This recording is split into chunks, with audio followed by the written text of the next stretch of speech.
الله وملائكته يصلون على النبي يا أيها الذين آمنوا صلوا عليه وسلموا تسليما اللهم صل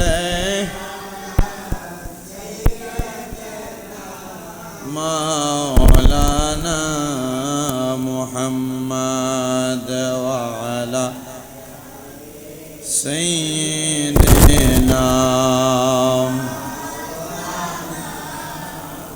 চিন্তা করে দেখো রে মন রাত্রির গভীর নিশীতে আশ্রয় একা যাইবা একা কে যাবে তোর সঙ্গেতে আল্লাহুম্মা সাল্লি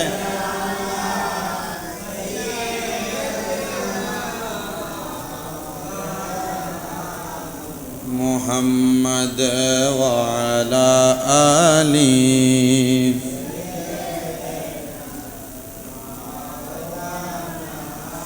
আমার মনের জল্পনা কল্পনা নবী যাব আমি সোনার মদিনা যাব আমি সোনার মদিনা নবী যাব আমি সোনার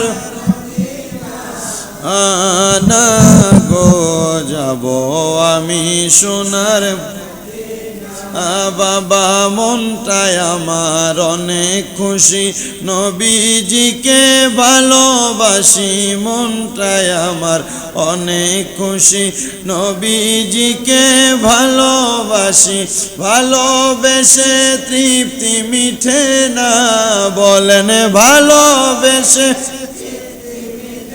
না বাবা না গো যাব আমি সোনার মদিনা হায়রে আমার মনের জল্পনা কল্পনা নবী যাব আমি বাবা আমার মনটা অনেক খুশি নবীজিকে ভালোবাসি মনটাই আমার অনেক খুশি নবীজিকে ভালোবেসে তৃপ্তি মিঠে না বলেন ভালোবেসে না না গো যাব আমি সোনার নবী তোমার নামে আছে জাদু ডাকিলে মনে হয় মধু তোমার নামে আছে জাদু ডাকিলে মনে হয় মধু এই মধু কোথাও মিলে না নবী এই মধু কোথাও না না গো যাব আমি সোনার না হায়রে আমার মনে জল্পনা কল্পনা নবী যাব নবী তোমায় ভালোবাসে যারা আল্লাহর ওলি হয় গো তারা তোমায় ভালোবাসে যারা আল্লাহর ওলি থাকে না তার চিন্তা ভাবনা নবী থাকে না আর চিন্তা ভাবনা না গো যাব আমি সোনার না নবী আমার মনে জল্পনা কল্পনা নবী যাব হুজুর ওলিউল্লাহর অনেক গুনাহ দয়াল আল্লাহ করো ক্ষমা ওলিউল্লাহর অনেক গুনাহ দয়াল আল্লাহ করো ক্ষমা নবীর সদকায় দয়া করো না বলেন নবীর সদকায় দয়া না না গো যাব আমি সোনার না হায়রে আমার মনের জল্পনা কল্পনা নবী যাব আমি না আল্লাহুম্মা সাল্লি মাওলানা ওয়া আলা আলি সাইয়্যিদ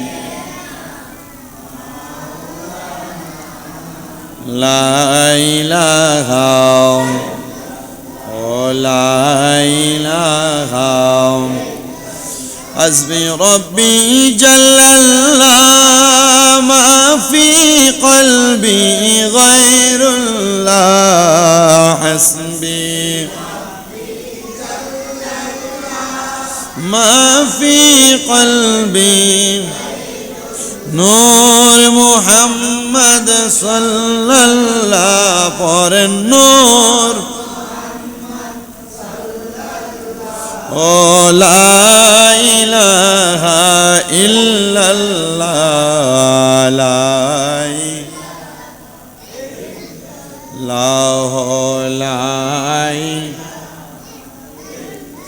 दोनों जहां में एक अल्लाह कौन मकाम में है अल्लाह इस्मो मिज़ाना है अल्लाह ला इलाहा इल्लल्लाह ला इलाहा ला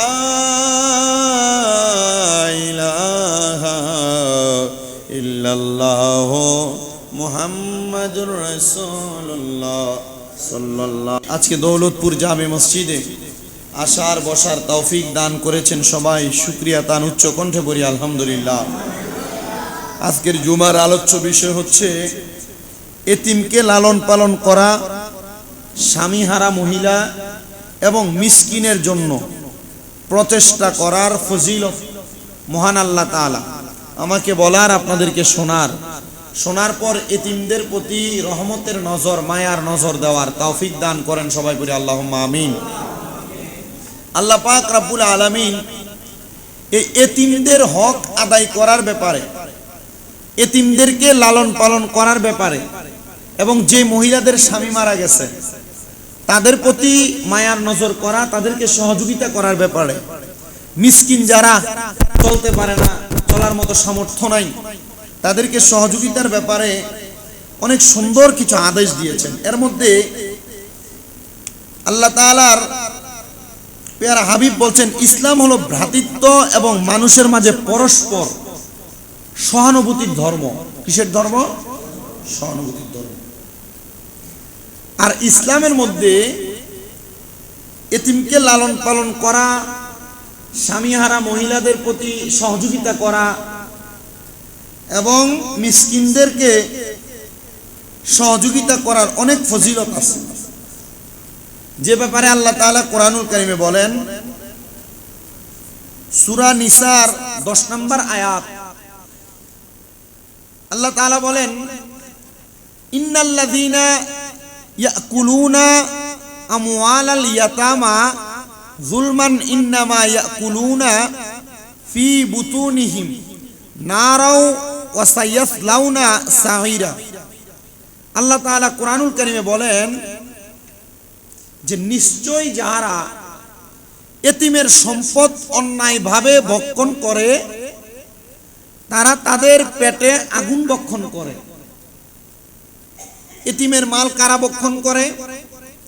কোন সন্তানের বাবা নাই, কোন সন্তানের মা নাই, তার কোনো হক, তার জায়গা, তার জমি, তার টাকা, তার কোনো শস্য অথবা তার পাওনা কোনো লেনদেনের টাকা কোনো মানুষ যদি ভক্ষণ করে তাহলে ওই মানুষ কি ভক্ষণ করে? জাহান্নামের আগুন ভক্ষণ করে। এটার স্বাভাবিক একটা উদাহরণ হলো আমাদের সমাজ। কোন ভাইয়ের বোন যদি মারা যায়, এ ভাই তাদের বোনের হক বুঝিয়ে দেয় না। তার মানে ভাগিনারা এতিম হয়ে গেছে, তাদের হক বুঝিয়ে না দেওয়ার কারণে সে আগুন খাইছে। কিসের আগুন? জাহান্নামের আগুন। কোনো ভাইয়ের ভাই যদি মারা যায় ভাতিজাদের হক বুঝায়া দেয় না, জায়গা জমি বুঝায়া দেয় না, তাহলে ভাতিজা বাবা মারা যাওয়ার কারণে এতিম, ভাতিজার হক বুঝে না দেওয়ার কারণে, ভাতিজার হক খায়া ফেলার কারণে সে জাহান্নামের আগুন খাইছে। অথবা কোনো মহিলা স্বামী মারা গেছে, যেমন এলাকায় বহু জায়গায় দেখা যায় যে ভাইয়ে মারা যাওয়ার পর ভাইয়ের বউকে এখন আর এই পরিবার আর দেখে না, ভাইয়ের বউয়ের তথ্য তালাশ করে না, ভাইয়ের পাওনা ওয়ারিসের যে সম্পদ তা বুঝে দেয় না, আছে না এমন? এগুলা বুঝে দেয় না, মানে এতিমের হক এবং অসহায় মহিলা যার স্বামী ইন্তেকাল করেছে তার হক যারা বুঝে দেয় না, এবং মিসকিন এলাকায় গরিব মানুষ, যেই ব্যক্তি স্বাভাবিকভাবে চলাচল করে টাকা ইনকাম করে চলা তার জন্য দুষ্কর কয়, এই ব্যক্তির মাল যারা লুণ্ঠন করে, দখল করে নেয়, আল্লাহর হাবিব সাল্লাল্লাহু আলাইহি ওয়াসাল্লাম বলেন এই ব্যক্তির মাল যারা বক্ষণ করে তারা কি বক্ষণ করে? জাহান্নামের আগুন বক্ষণ করে। শুধু তাই নয়, এই ব্যক্তিদের ব্যাপারে বলা হচ্ছে এগুলা বক্ষণ করার কারণে এই মানুষগুলো ওয়াসায়াসলাউনা সাইরা, তারা জাহান্নামের জ্বলন্ত আগুনের মধ্যে প্রবেশ করবে। আচ্ছা বলেন তো, আগুনের কয়লা জ্বালায়া দেওয়ার পর ওই কয়লার উপর কি পা দিয়ে হাঁটা সম্ভব? তাহলে যদি আপনি কারোর কোনো এতিম, কোনো অসহায় মহিলা স্বামী মারা গেছে অথবা কোনো মিসকিন তাদের হক মেরে খান, 1 নাম্বার আগুন খাইতে হবে, 2 নাম্বার জাহান্নামের আগুনের কয়লাতে হাঁটতে হবে। এবার আসেন আল্লাহ তাআলা কোরআনুল কারীমে কি বলেন? সূরা মাউন আমরা সবাই পড়ি, আর আরাইতাল্লাযী ইউকাযযিবু বিদ্দীন ফাযালিকাল্লাযী ইয়াদউল ইয়াতীম ওয়া লা ইয়াহুদ্দু আলা তুআমিল মিসকিন। আল্লাহ তাআলা কোরআনুল কারীমের সূরা মাউনের 1 এবং 1 থেকে 3 নাম্বার আয়াতে কারিমার মাধ্যমে আল্লাহ তাআলা জানায়া দিলেন, তুমি কি দেখেছো তাকে যে দিনকে অস্বীকার করে? আল্লাহ তাআলা কে দিনকে অস্বীকার করে আপনার কাছে জানতে চাই। আল্লাহ তাআলা বলেন দিনকে অস্বীকার করে ওই ব্যক্তি, ফাযালিকাল্লাযী ইয়াদউল ইয়াতীম, যে ব্যক্তি ইয়েতিমকে ধাক্কা দিয়া তাড়ায়া দেয় সে ব্যক্তি দিনকে অস্বীকার করে। যদি আপনি কোনো এতিমকে ধাক্কা দিয়ে তাড়ায়া দেন, কোন এতিম আপনার দরজায় এসেছে, আপনি এতিমকে দূর দূর করে তাড়ায়া দেন, আল্লাহর হাবিব বলে তুমি এতিমকে তাড়াইলা না। আল্লাহর কোরআন থেকে ঘোষণা করতেছে ফাযালিকাল্লাযী ইয়াদউল ইয়াতীম, সে যেন ইসলামকে অস্বীকার করেছে একটা এতিমকে ধাক্কা দিয়া তাড়ায়া দেওয়ার কারণে। শুধু তাই নয়, শুধু তাই নয়, ওয়ালা ইয়াহুদ্দু আলা তুআমিল মিসকিন, আর সে মিসকিনকে খাদ্য দানে উৎসাহ দেয় না। এমন অনেক মানুষ মিসকিনকে, গরিবকে দান করতে, সদকা করতে নিজেও করে না, মানুষকে দিতে বাধা প্রদান করে। এজন্য আমাদের সবাইকে মনে রাখতে হবে, আল্লাহ তাআলার কোরআন, রাসূল পাকের হাদিস আমাদেরকে এতিমের হকগুলা আদায় করার ব্যাপারে বড় সতর্ক করেছেন। আসেন আল্লাহ পাকের পেয়ারা হাবিব মুহাম্মদুর রাসূলুল্লাহ সাল্লাল্লাহু আলাইহি ওয়াসাল্লাম কে নামদার তাজদার মদিনা হুজুরপুর নূর মুহাম্মদ মুস্তাফা আহমদ মুস্তাফা সাল্লাল্লাহু আলাইহি ওয়াসাল্লাম হাদিসে মুবারাকার মাধ্যমে ঘোষণা করেছেন। আবার সূরা দুহার একটা আয়াতে কারিমে হাদিসের মধ্যে নোট করে বলেছেন, ফাআম্মাল ইয়াতীমা ফালা তাকহার ওয়া আম্মাস সাইলা ফালা তানহার। আল্লাহ তাআলা কোরআনুল কারীমে বলেন, সুতরাং আপনি এতিমের প্রতি কঠোর হবেন না। আল্লাহ নিজেই কোরআনুল কারীমে নবীজির প্রতি ঘোষণা করে দিয়েছেন আপনি এতিমদের প্রতি কঠোর হবেন না। কেন কেন কঠোর হব না? আল্লাহ তাআলা ঘোষণা করতেছেন একটা কারণে কঠোর হবেন না, ওয়া আম্মা সাইলা ফালা তানহার, এবং প্রার্থনাকারীদেরকে আল্লাহ তাআলা কখনো বর্জনা করতে নিষেধ করেছেন। প্রার্থনা যারা করে, দোয়া যারা করে, আল্লাহ তাআলা তাদেরকে দুনিয়াতে অবহেলা করতে নিষেধ করেছেন। রেখেছেন। এই জন্য আমরা কখনো কোনো এতিমকে ভৎসনা করব না, অবহেলা করব না, এতিমদের প্রতি কঠোর হব না, এতিমদের প্রতি কঠোর আচরণ করব না। আল্লাহর হাবিব বলে, যদি তোমরা কেউ এতিমদের প্রতি কঠোর না হয়ে তাদের মাথার উপরে হাত বুলিয়ে দাও, আমার আল্লাহ তাআলা ওই এতিমের মাথার মধ্যে যতগুলা চুল থাকবে তার পরিমাণ সাদকা করার সওয়াব তোমাদের আমলনামার মধ্যে লিখে দিবে। বলেন সুবহানাল্লাহ। আল্লাহর নবী হাদিসে মুবারাকা বলেন, আন সাহিল ইবনে সাঈদ আনিন নবী সাল্লাল্লাহু আলাইহি ওয়াসাল্লাম ক্বালা আনা ওয়া কাফিলুল ইয়াতীম ফিল জান্নাতি হাকাযা। আল্লাহর নবী ঘোষণা করতেছেন, আমি এতিমের লালন পালনকারী জান্নাতে এভাবে থাকবো। আল্লাহর নবী বলে, যারা এতিমকে লালন পালন করবে আমি তাদের সাথে জান্নাতে এমন ভাবে থাকবো। ইয়া রাসূলুল্লাহ, কেমন ভাবে থাকবে? নবী আমার বলে, ওয়া ক্বালা বি ইসবাআতি সাবহাতি ওয়াল উস্তা। আল্লাহর নবী এই কথা বলে নবীজির হাত মুবারকের একবারে কনিষ্ঠা মাঝখানের যে আঙ্গুলটা, নবীজি এই আঙ্গুল এবং মাঝখানের আঙ্গুলের পাশের আঙ্গুলটাকে একসাথে করলেন। এই দুইটা আঙ্গুলকে মানে তর্জনী এবং মধ্যম আঙ্গুলকে একসাথে করে আমার নবী বোঝায় দিলেন, কোনো মানুষ যদি এতিমকে লালন পালন করে, আমি এবং ওই এতিমকে লালন পালন করা ব্যক্তি এই দুইটা আঙ্গুল যত কাছাকাছি থাকে আমি নবী তার তত কাছাকাছি থাকবো। বলেন সুবহান। আর এতিমকে সহযোগিতা করার মাধ্যমে নবীকে কাছে পাওয়া যাবে। সুবহানাল্লাহ। আল্লাহর নবী বলেন পরবর্তী হাদিস, আন আবি হুরায়রা ক্বাল ক্বালা রাসূলুল্লাহ সাল্লাল্লাহু আলাইহি ওয়াসাল্লাম, আস-সাঈ আলাল আরমালাতি ওয়াল মিসকিনা কাল মুজাহিদি ফি সাবিলিল্লাহি ওয়া কাল কাইমি লা ইয়াফতুরু ওয়া কাল সাইমি লা ইফতিরু। নবী আমার বলেন, দুনিয়ার মানুষ স্বামীহারা এবং মিসকিনের অভাব দূর করার জন্য চেষ্টাকারী ব্যক্তি আল্লাহর পথে জিহাদ করনেওয়ালা ব্যক্তির মতো। মানে কোনো স্বামীহারা মহিলাকে কেউ যদি সহযোগিতা করে, আবার আমাদের সমাজ সহযোগিতা বলতে কি বোঝায়? দান সৎকার করা, স্বামীহারা মহিলাকে টাকা পয়সা দেওয়া না, না। ইসলাম বলে স্বামীহারা মহিলাকে যদি কোনো পুরুষ মানুষ বিবাহ করে তার দায়িত্ব গ্রহণ করে, আল্লাহর নবী বলে ইসলামের জন্য জিহাদ করলে যে সওয়াব, ওই মহিলার দায়িত্ব নিলে আল্লাহ তাআলা ওই ব্যক্তিরে জিহাদ করার পরিমাণ সওয়াব দান করে দেয়। চিন্তা করে দেখছেন আপনি? আর আমরা সমাজে যদি মহিলার জামাই মারা গেছে, এই মহিলা পরবর্তীতে বিবাহ বসতে কই দেখছ, জামাই মসজিদে কয়দিন হইছে বিয়ে বই লিখছে, আছে না এগুলা? আবার এলাকার কোন ব্যক্তি যদি এমন বিবাহ হয়ে গেছে, এই মহিলাকে যদি বিবাহ করে স্বামী মারা যাওয়ার পর, মানুষ এটাকে মস্কারির চোখে দেখে। ইসলাম এটাকে মস্কারির চোখে দেখে না। আপনি সামর্থ্যবান, আপনার কাছে টাকা আছে, আরেকটা স্ত্রী পরিচালনা করার মতো সামর্থ্য আপনার আছে, আপনি বিবাহ করেন। হুজুর ঘরের বউ অনুমতি দিবে না, একবার দুইবার তিনবার অনুমতি চান। বর্তমান যে জামানা, মহিলারা বিবাহের অনুমতি দিবেই না। দিবে? কোনো মহিলা কখনোই দিবে না। তো অনুমতি না দিলে বিয়ে করা যাবে না? আপনি তার কাছে অনুমতি চাইছেন, সে দিচ্ছে না অনুমতি। দ্বিতীয়বার চাইলেন, সে দিচ্ছে না অনুমতি।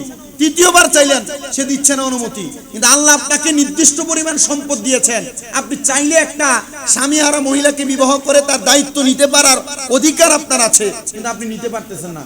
এই জন্য কি ইসলাম আপনাকে মাফ করে দিবে? আপনি কথা বুঝতে পারতেছেন? এই জন্য কোন মহিলার যদি স্বামী মারা যায়, ওই মহিলাকে বিবাহ করে যদি তার দায়িত্ব নিতে পারেন, ইসলামে জিহাদ করলে যে সওয়াব, বিবাহ করলে একই সওয়াব। সুবহানাল্লাহ পড়ে। কোন এতিম, তার বাবা মা নাই, তার বাবা মায়ের দায়িত্ব যদি আপনি নেন, তার বাবা মায়ের দায়িত্ব যদি আপনি নেন, তাহলে আপনার কি লাভ হবে? ওই ইসলামে জিহাদ করলে যে সওয়াব হবে, সেই সওয়াব আল্লাহ তাআলা আমাকে যে সামর্থ্য দিয়েছে, আমি কয়েকটা এতিমের দায়িত্ব নিয়ে রাখছি। কেন নিছি জানেন?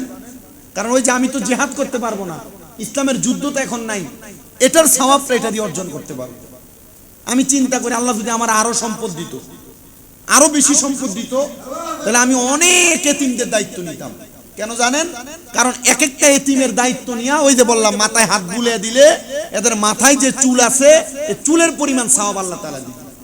আমার মাঝে মাঝে বহু জায়গা থেকে, মাদ্রাসা আছে, বহু জায়গা থেকে অনেক মানুষ হুজুর এতিম, অসহায়, সন্তানটা লালন পালন করতে পারতেছি না, দায়িত্ব নেওয়ার মতো অবস্থা আছে? হুজুর পারবেন কিনা?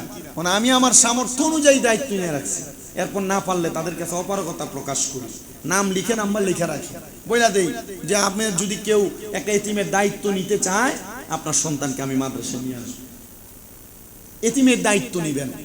আপনি চিন্তা করেন আমি নিজেই খাইতে পারি না, এতিমকে খাওয়াবো কোথা থেকে? না, রাসূল পাক সাল্লাল্লাহু আলাইহি ওয়াসাল্লাম বলেন যে এতিমের দায়িত্ব নেওয়ার পর তার হক, তার রিজিক আল্লাহ তাআলা তোমার কাছে এমনি পাঠিয়ে দিবে। আপনারা সুবহানাল্লাহ বলেন না? বখিলামি করেন, আল্লাহ তাআলা এতিমদের দায়িত্ব আমাদেরকে নেওয়ার তৌফিক দান করেন। আমিন পড়েন আমিন। আল্লাহর হাবিব মুহাম্মদ রাসূলুল্লাহ সাল্লাল্লাহু আলাইহি সাল্লাম বলে, শুধু তাই নয়, শোনো দুনিয়ার মানুষের দলেরা, দুনিয়ার জমিনের মধ্যে কোন মানুষ মুসলমানদের কোন এতিমদেরকে এনে নিজের পানাহারের মধ্যে যদি শরীক করে, মানে আপনিও মুসলমান আর একটা এতিমকে আপনার খাবারের মধ্যে যদি আপনি শরীক করেন, নবী আমার বলেন আল্লাহ তাকে জান্নাতের মধ্যে প্রবেশ করাবেন। শুধু তাই না, জান্নাতে শুধু প্রবেশ করাবেন না, নবী আমার বলে সে যদি ক্ষমার অযোগ্য কোনো গুনাহ না করে, তাহলে এতিমের খাবারের দায়িত্ব নেওয়ার কারণে, এতিমকে খাদ্য খাওয়ানোর কারণে আল্লাহ তাআলা তাকে জান্নাতে প্রবেশ করাবেন। বলেন সুবহানাল্লাহ। আরেকটা হাদিসে মুবারাকা নবীজি আমার বলেন, খায়রু বাইতিন ফিল মুসলিমিনা বাইতুন ফিল ইয়াতিমি ইহসানু ইলাইহিম। আল্লাহর হাবিব বলেন, মুসলমানের ঘরের মধ্যে ওই ঘর উত্তম যে ঘরের মধ্যে ইয়াতিম আছে, যার সাথে সদয় ব্যবহার করা হয়। দুনিয়াতে অনেক ঘর আছে, দামি বিল্ডিং আছে, দামি বাড়ি আছে, এসিওয়ালা সুন্দর ডুপ্লেক্স বাড়ি আছে, ওই ঘরকে আল্লাহর হাবিব দামি ঘর বলেন নাই। আমার নবী বলতেছেন দুনিয়াতে সবচাইতে দামি ঘর হলো সেই ঘর যে ঘরের মধ্যে কোনো এতিম বসবাস করে আর ওই এতিমের সাথে মানুষ ভালো ব্যবহার করে। তাহলে ওই ঘরটার মতো উত্তম ঘর দুনিয়াতে আর কোনো ঘর হইতে পারে না। জোরে কোন সুবহান। এতিমের দায়িত্ব নিয়ে লালন পালন করেন, আপনার ঘর দামি ঘর হয়ে যাবে। আল্লাহর নবী বলেন শুধু তাই নয়, এ দুনিয়ার মানুষ শাররু বাইতিন ফিল মুসলিমিনা বাইতুন ফিল ইয়াতিমি ইউসাউ ইলাইহি। আমার নবী বলেন দুনিয়ার জমিনের মধ্যে ওই ঘর সবচাইতে নিকৃষ্ট যে ঘরের মধ্যে এতিম আছে কিন্তু তার সাথে খারাপ ব্যবহার করা হয়। ভাই মারা গেছে, বাতিদাটা ছোট আপনার কাছে লালন পালন হয়, কিন্তু আপনি আপনার সন্তানকে বড় ভালো করে লালন পালন করেন, ভাতিদাটারে আপনি লালন পালন ঠিক মতো করেন না। বোন মরে গেছে, বোনের একটা ছোট মেয়ে, বোনের একটা ছোট ছেলে আপনার ঘরে লালন পালন হয়, কিন্তু আপনি আপনার সন্তানকে যেমনে লালন পালন করেন বোনের ছেলে মেয়েটাকে এমনে লালন পালন করেন না।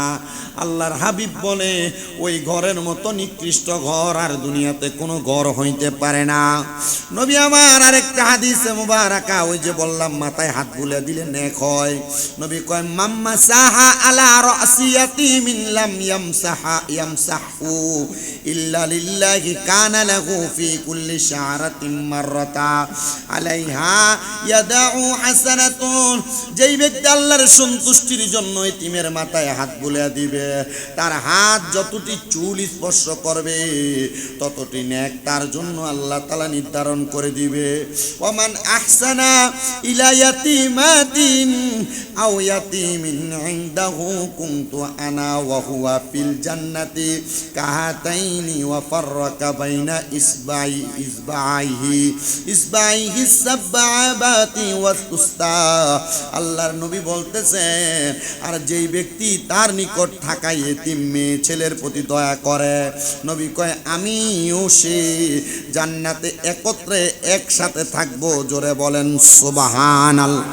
যার ঘরে এতিম থাকবে, যেই ব্যক্তি এতিমের সাথে বসবাস করবে, যেই ব্যক্তি এতিমকে লালন পালন করবে, এতিম কোনো বাচ্চা, এতিম কোনো মানুষকে সেই ব্যক্তি দেখাশোনা করবে, আল্লাহর নবী বলতেছেন আমি নবী তার সঙ্গে জান্নাতে একসাথে থাকবো। নবী বলে শুধু তাই নয়, এ দুনিয়ার মানুষ আতান নবী সাল্লাল্লাহু আলাইহি ওয়াসাল্লাম রাজুলুন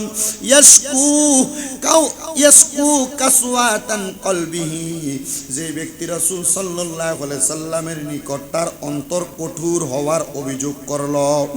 আরে ক্বালা আতুহিব্বু আইয়ালিনা কলবুকা ওয়া তুদরিকা হাজাতাকা ইরহামিল ইয়াতীমি ওয়ামসাহ রাসাহু ওয়া তিইমুহু মিন তামিকা ইয়ালিন কলবুকা ওয়া তুদরিকা হাজাতাকা। নবী আমার বলতেছেন, এক ব্যক্তি রাসূলের নিকট তার অন্তর কঠোর হওয়ার অভিযোগ করলো, ইয়া রাসূলুল্লাহ আমার অন্তরটা কঠোর হয়ে গেছে, মন শক্ত হয়ে যায় না? ইয়া রাসূলুল্লাহ আমার অন্তর কঠোর হয়ে গেছে। নবীজি বললেন, তুমি কি তোমার অন্তরকে নরম করতে চাও এবং তোমার প্রয়োজন মিটিয়ে যাওয়া পছন্দ করো?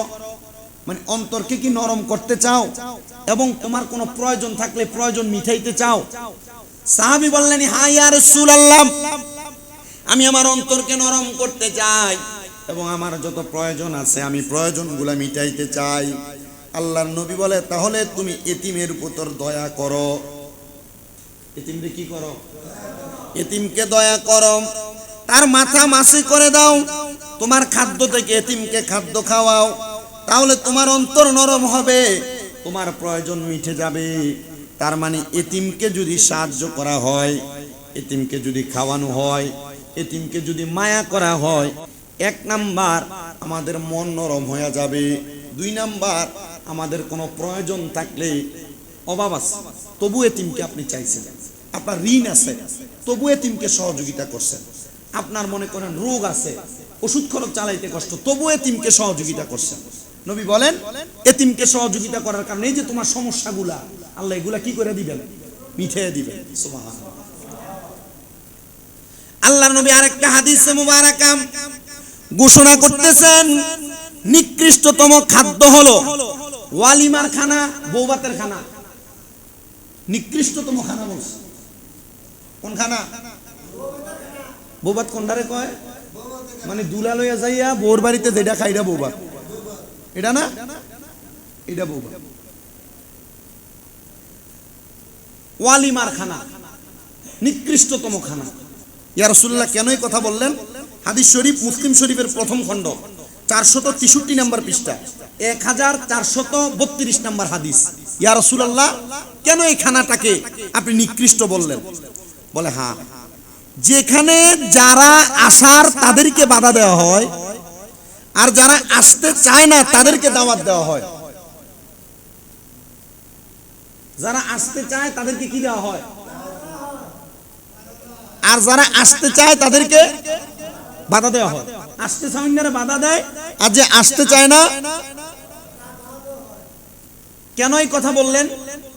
তার মানে ইয়াতিম অথবা বিবাহ যখন হয়, এ মেয়েটা বাবা মা ছেড়ে দিয়ে কোথায় যায়? শ্বশুর বাড়িতে যায়। যাওয়ার কারণে তখন এই পরিবার অসহায়ত্ব, এই মায়েটারে বড় কষ্ট করে মানুষ করছে না? এই মায়েটারে তার বাবা মা অনেক কষ্ট করে তার ভরণ পোষণ, খাওয়া দাওয়া, পড়ালেখা করে মানুষ করতে কষ্ট হইছে না? আপনি ছেলের বাড়ির পক্ষ থেকে প্রস্তাব দেন, আমরা মানুষ আসবো 100। কয়শো? আমি হিসাব করে দেখলাম এটা দিয়ে ছেলের বাড়ির লাভ হয় না, লস হয়। হিসাবটা কেমনে? 100 মানুষ যে নিব, গাড়ি লাগতো না? এক গাড়িতে 10 জন, সাইপটা বইলে 12 জন। সর্বনিম্ন শুক্রবার একটা টিআরএক্সের ভাড়া 3,500 টাকা। 100 মানুষ যদি নিতে হয় 8টা গাড়ি লাগতো না? 3000 করে হইলে এটিয়া দিব কেডা? মায়ের বাড়ির তারা দিব না ফুলার বাড়ির তারা? স্বাভাবিক বিষয় বুঝানেন। তাহলে আল্লাহর নবী যেহেতু নিকৃষ্ট বলছেন এই খানাকে, কেন বলছেন? অবশ্যই কারণ আছে। কারণ কি? মেয়ের বাবা মা তার কষ্ট করে মানুষ করছে, আপনি সহজ করে দেন, মায়া নিয়ে আসেন। আনার পর মায়ের বাড়ির আত্মীয়দের আপনার বাড়িতে আসার বড় শখ, আপনি আপনার বাড়িতে করেন, এদেরকে দাওয়াত দেন, এদেরকে খাওয়ান। কিন্তু এরা আসতে চায়, আপনি আনেন না। আপনি আনেন কারারে, যারা আসতে চায় না। এলাকার মানুষ দাওয়াত দিলেই চিন্তা করে মিনিমাম 1000 টাকা লাগবে। কথা কয় না? মিনিমাম 1000 টাকা লাগবে।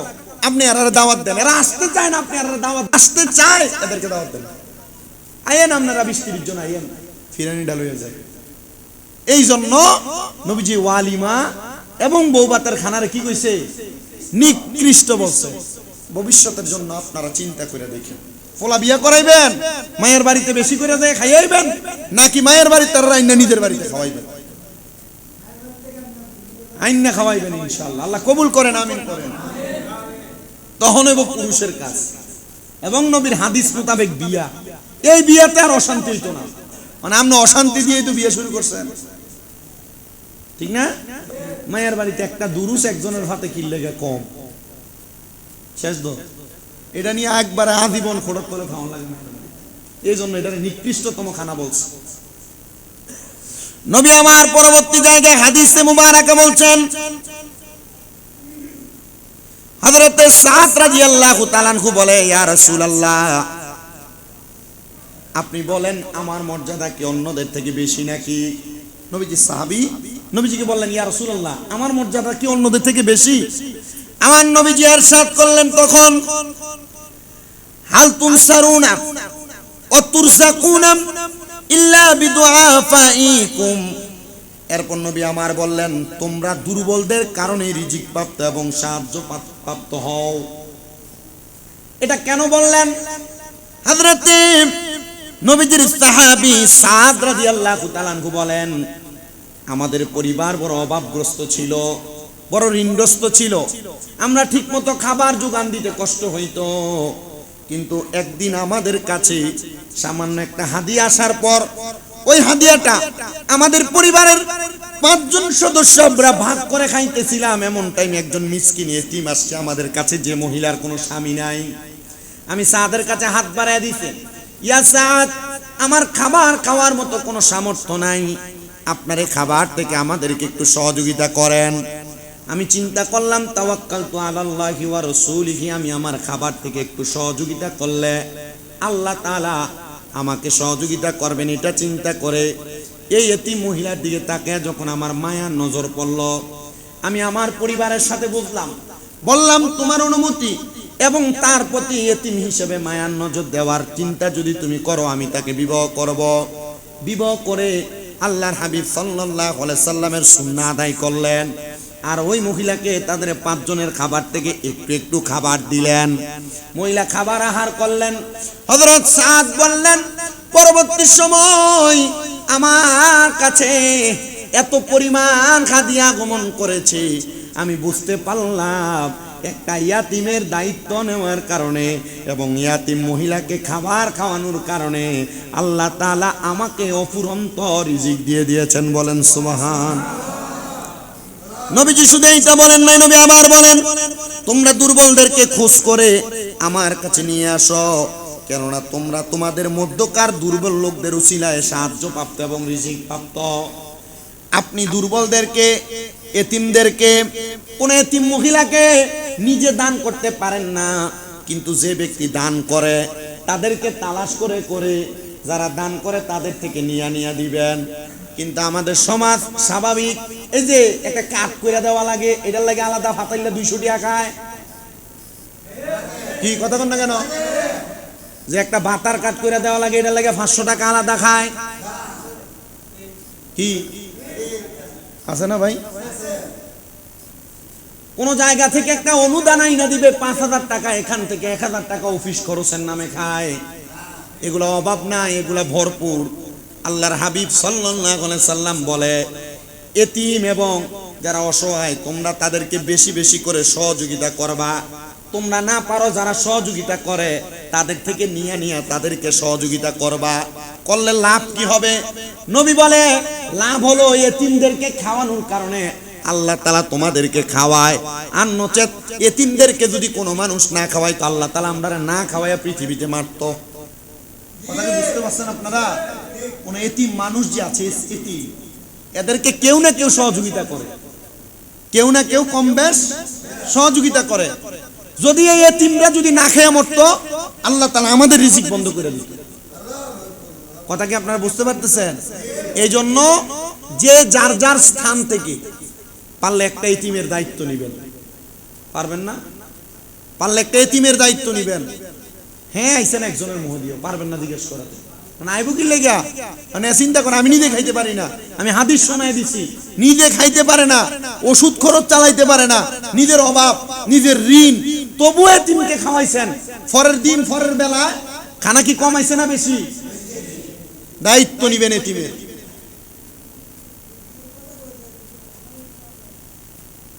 খানা উঠছে, আমার যদি দৌলতপুরের মহিলারা দাওয়াত দিয়ে না খাওয়ায় আমার কি তৈব?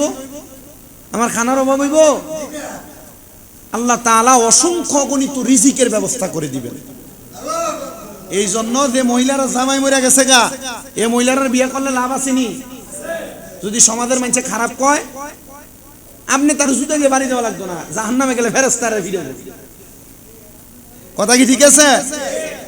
আর যদি আপনি বিয়ে করতে পারেন না, যে আমি পারতাম না, বিয়ে করলে অসুবিধা আছে, তাহলে এমন একটা ছেলে এ মহিলার জন্য সন্ধান করে দেন, এমন একটা পাত্র তালাশ করে দেন, যেটা তালাশ করে দেওয়ার কারণে মহিলার রিজিকের ব্যবস্থা হবে, এ মহিলার দায়িত্ব নেওয়া হবে।